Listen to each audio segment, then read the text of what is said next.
Good morning बच्चों। कल हम लोगों ने चैप्टर खत्म किया था द इंडियन कॉन्स्टिट्यूशन। उसमें सबसे लास्ट हम लोगों ने पढ़ा था किसके बारे में? सेक्युलरिज्म के बारे में। सेक्युलरिज्म क्या होता है? धर्मनिरपेक्षवाद। आज हम लोग उसी के चैप्टर पढ़ेंगे, सेक्युलरिज्म। आखिरकार सेक्युलरिज्म होता क्या है?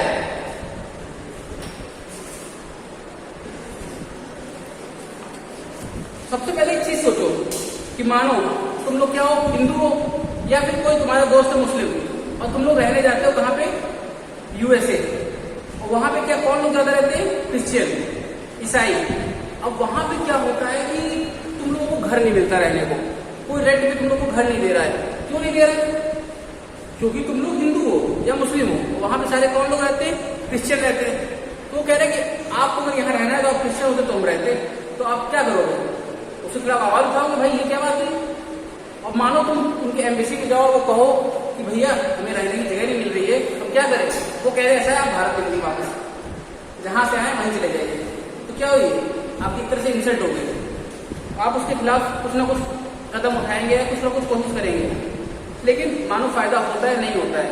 इसीलिए क्या है? सेक्युलरिज्म है। सेक्युलरिज्म लगभग हर उस कंट्री में है जो कि डेमोक्रेटिक है, जहां लोकतंत्र है। समझे? सेक्युलरिज्म का मतलब क्या है? चाहे आप हिंदू हो, मुस्लिम हो, सिख हो, ईसाई हो, किसी भी धर्म के हो, आपको बराबर ट्रीटमेंट मिलेगा, आपको बराबर सम्मान मिलेगा। फर्क नहीं पड़ता कि आपका धर्म क्या है। सेक्युलरिज्म का मतलब क्या है? फर्क नहीं पड़ता कि आप किस धर्म से बिलोंग करते हैं। History provides us with many example of discrimination, exclusion and persecution on the grounds of religion. हम लोग इतिहास में अगर जाएं तो बहुत जगह ऐसे जगह पता चलता है जहां पे धर्म के बेसिस पे, धर्म के आधार पर दूसरे धर्म वालों के साथ एक मेजॉरिटी होता है, एक माइनॉरिटी होता है। जो धर्म वाले ज्यादा लोग होते हैं, वो जो कम लोग होते हैं माइनॉरिटी वाले, उनको क्या करते हैं? उनके हकों का दमन करते हैं, उनपे अत्याचार करते हैं। चाहे तुम ले लो हिटलर की कहानी। जो हिटलर था, एडोल्फ हिटलर, कहाँ का था? जर्मनी का। तो वो क्या करता था? जितने ज्यूज होते हैं, ठीक है, एक होती है धर्म जूस, वहां पे होता है यूरोप में JEWS। तो जेविश लोग जो थे उनको क्या करता था? हजारों लोगों को इकट्ठा मार देता था जान से, केवल वो धर्म के बेसिस पे। उसके धर्म के नहीं थे तो उनको क्या करता था? मारता चला जाता था, खत्म करता चला जाता था। ऐसे ही क्या हुआ फिर बाद में? अब एक जूइश स्टेट है इजराइल। इजराइल वही काम क्या करता है? क्रिश्चियन और मुस्लिम के साथ करता है। जो जूइश लोग हैं वो क्या करते हैं? क्रिश्चियन और मुस्लिम के साथ आज के टाइम पे उतना ही बुरा बर्ताव करते हैं। सऊदी अरेबिया में क्या है कि वहां पे कोई नॉन मुस्लिम आके अपना मंदिर नहीं बना सकता है, चर्च नहीं बना सकता। वहां केवल मुस्लिमों का बोलबाला है, और ना ही वो लोग पब्लिक प्लेस पे प्रेयर कर सकते हैं। सऊदी अरेबिया में बाकी कोई धर्म वाले मुसलमानों के अलावा अपना कोई भी धर्म का प्रचार नहीं कर सकते हैं।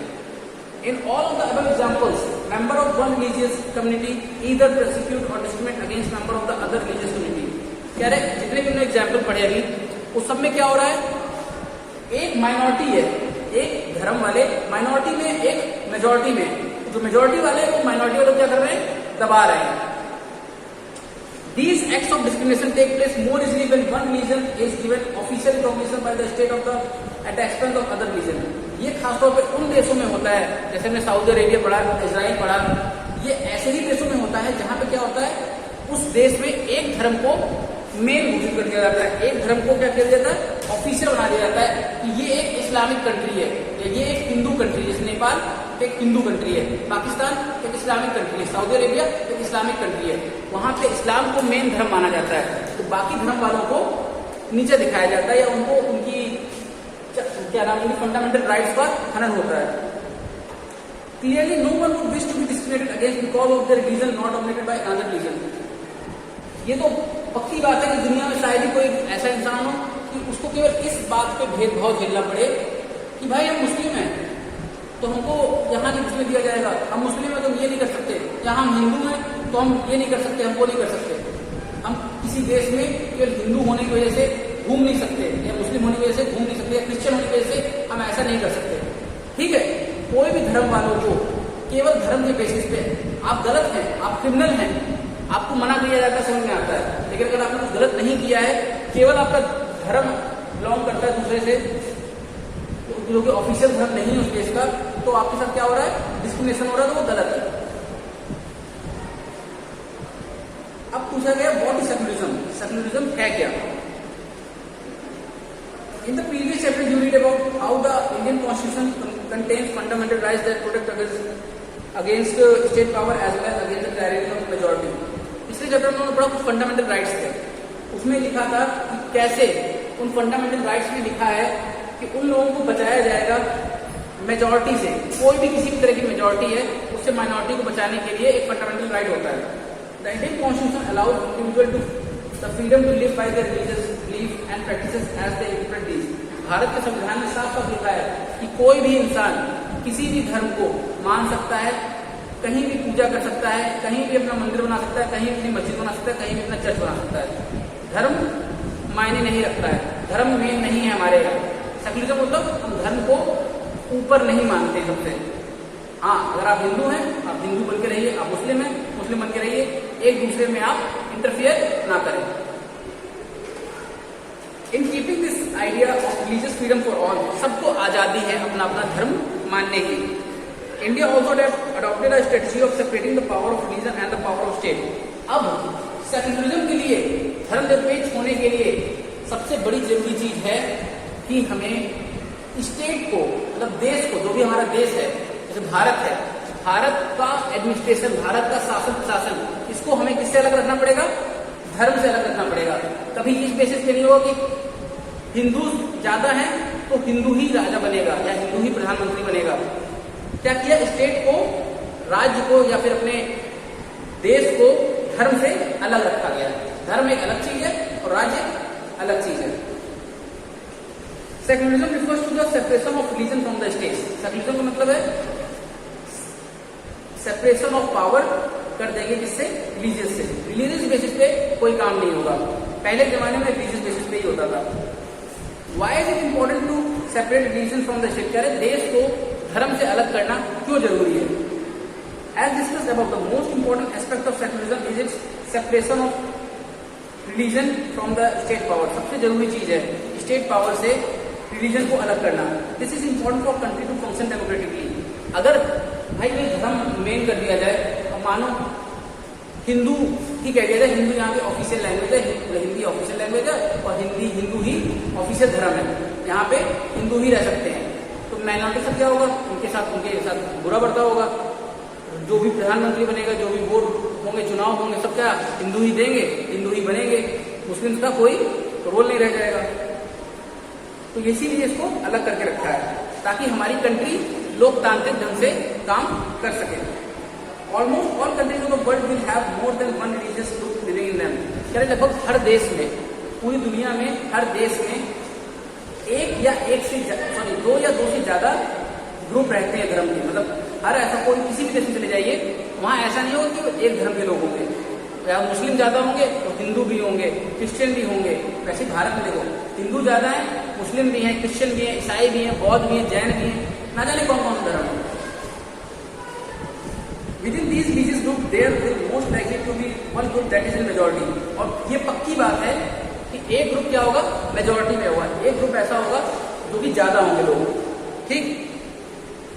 If this majority religious group has access to state power, अब मानो जो मेजोरिटी ग्रुप है जैसे हिंदू है, उनको मिल जाए पावर सारी, जब हिंदू ही बना सकते हैं यहाँ पे सत्ता सरकार, then it quite easily use this power and financial resource to discriminate against persecute person of the religions। कह रहे तो क्या होगा? दूसरे धर्म के लोगों को हम नीचे दिखा सकते हैं, दबा सकते हैं, उनको साथ भेदभाव कर सकते हैं। This tyranny of majority could result in the discrimination and at times even in the killing of religious minorities। कई बार तो ये होता है डिस्क्रिमिनेशन तो छोड़ दो, लड़ाई झगड़ा होना शुरू हो जाता है और साथ में कभी कभी हम उनको जान से तक मार देते हैं। ऐसे देशों में होता, सऊदी अरेबिया वगैरह में जो माइनॉरिटीज हैं दूसरे धर्म के, हिंदुओं का हाल वहाँ बहुत बुरा है। पाकिस्तान में हिंदुओं का हाल बहुत बुरा है, वहाँ पे हिंदुओं को रहने नहीं देते, सुकून से सांस नहीं लेने देते हैं। भारत में तो सब धर्म आराम से रह रहे हैं। The majority could quite easily prevent minorities from practicing their religions।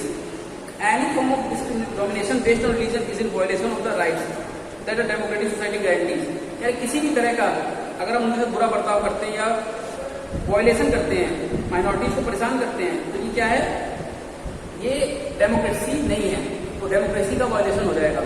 Therefore, the tyranny of the majority and the violation of fundamental rights that can result in one reason why it is important to separate the state and religion in democratic society. तो अब समझ में आ गया होगा ना क्यों आखिरकार state को सेक्युलरिज्म से स्टेट को धर्म से रिलीजन से अलग रखा है, ताकि कोई एक धर्म मेजोरिटी ना बन जाए और मेजोरिटी बन के वो शासन करके बाकी धर्मों के साथ भेदभाव या उनके साथ गलत ना करे.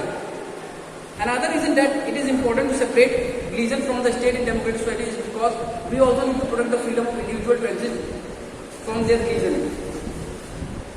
एक और रीजन है कि सेक्युलरिज्म को रिलीजन को हमने स्टेट से अलग रखा है, ताकि अगर मानो कोई इंसान अपना धर्म छोड़कर दूसरा धर्म अपनाना चाहता है तो अपना सकता है. जैसे मानो आज मैं हिंदू हूं, पर मुझे लगता है इस्लाम अच्छा ज्यादा धर्म है, तो मैं इस्लाम को अपना सकता हूं. सबके तरीके होते, कायदे कानून होते, उस तहत मैं अपना सकता हूँ. कोई इस्लामिक है, वो उसे हिंदू धर्म अच्छा लगता है तो वो हिंदू बन सकता है. कोई क्रिश्चियन बन सकता है, क्रिश्चियन हिंदू बन सकता है. कोई भी किसी धर्म में जा सकता है. To understand this point better, let us take the practice of untouchability. You might feel that you dislike this practice within Hindus and therefore you want to try and reform it. However, if state power were in the hands of those Hindus who support untouchability, then you think that you would have easy task to try and change this. कह रहे हैं मानो एक untouchability था. Untouchability मतलब छुआ चलता नहीं है. तो निम्न स्तर की निम्न कास्ट होती है, उनको लोग छूने से घबराते हैं. पहले के टाइम पे उनका छुआ वो पानी नहीं पीते थे. तो वो सब चीजें सोचो, कोई ऐसा इंसान सत्ता पे आ जाए, कोई ऐसा इंसान को प्रधानमंत्री या राष्ट्रपति बना दिया जाए या राजा बन जाए जो इस सब चीजों को मानता हो, इन सब छोटी चीजों को मानता हो, अनटचबिलिटी वगैरह को मानता हो, तो क्या करेगा?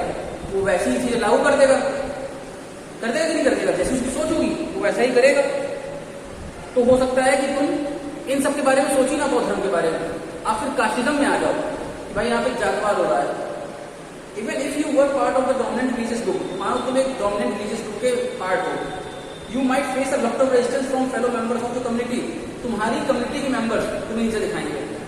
मानो तुम दलित हो हिंदू ही पर दलित हो, तो क्या करेंगे? जो उच्च स्तरीय ब्राह्मण वगैरह हैं, ब्राह्मण क्षत्रिय, वो क्या करेंगे? आपको नीचे दिखाएंगे. अगर ऐसा इंसान हमारी शासन में आ जाए जो अनटचबिलिटी को मानता है. These members who have control of state power might say that there is only one interpretation of Hindus, that you do not have the freedom to interpret this differently. इसीलिए कुल मिलाकर ये समझाया गया है कि रीजन को स्टेट से अलग किया गया है. बस आज के लिए इतने रखते हैं, कल पढ़ाएंगे व्हाट इज इंडियन सेक्युलरिज्म.